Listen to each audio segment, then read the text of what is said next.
Hi, the purpose of this video is to talk about how to catch Gafftop sail catfish. Our observation is that Gafftops are quality fish and good eating, comparable to many popular freshwater catfish.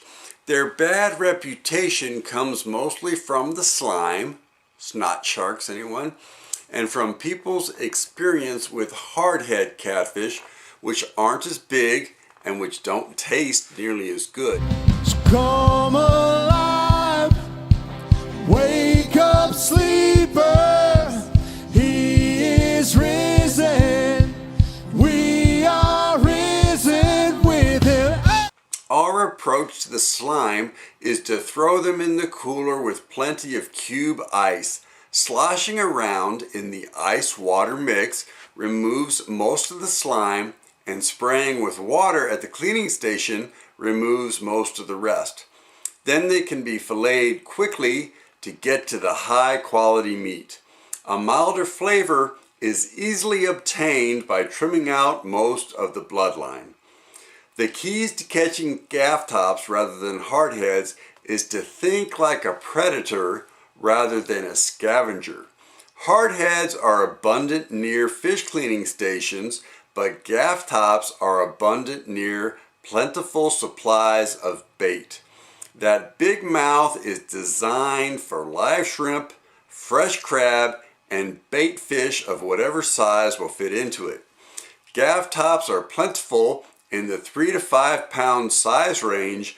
Once you find them, it's easy to put a dozen or two in the cooler. The usual tricks to locating bait when chasing specks or redfish work for Gafftops also. Look for the birds, for the slicks, and for the bait busting on top.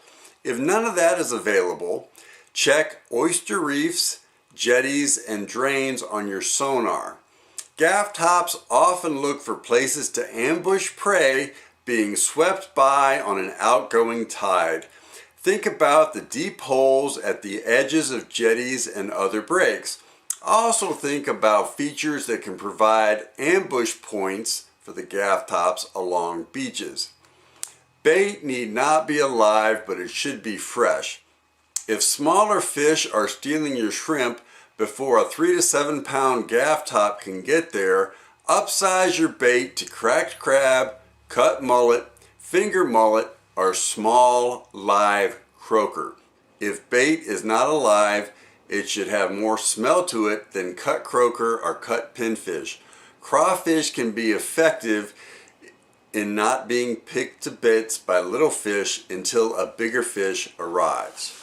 Smaller hooks can work, but we like a 7/0 Gamakatsu offset J hook. Gafftops have big mouths and smaller hooks slide out more easily and are more likely to straighten out if you hook up with the occasional bull redfish or black drum. Circle hooks are designed to slide out of the stomach and may or may not hook up with the mouth on the way out. At least half the Gafftops we catch are deeply hooked, and we just cut the line, tie on a new hook, and recover the swallowed hook at the cleaning station.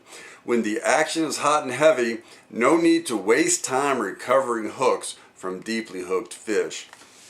But the important thing is to be content with a cooler full of Gafftops and resist the impulse to leave for greener pastures when Gafftops start biting. I'm not going to pretend that Gafftops taste as good as speckled trout or sheep's head, but I've spent many days chasing freshwater catfish and been satisfied with 20 to 30 pounds of channel catfish in the box, and I'll take a cooler full of Gafftops over channel catfish any day of the week. Nothing wrong with spending an hour or so catching Gafftops and then going to chase more highly valued species. Another reason to keep Gafftops is that being strong predators, they are strong food competitors with speckled trout and redfish in most fisheries. Most fisheries are bait limited in the amount of specks and reds they produce, and throwing back all the Gafftops simply increases the competition for the same forage sources that specks and reds depend on to grow quickly.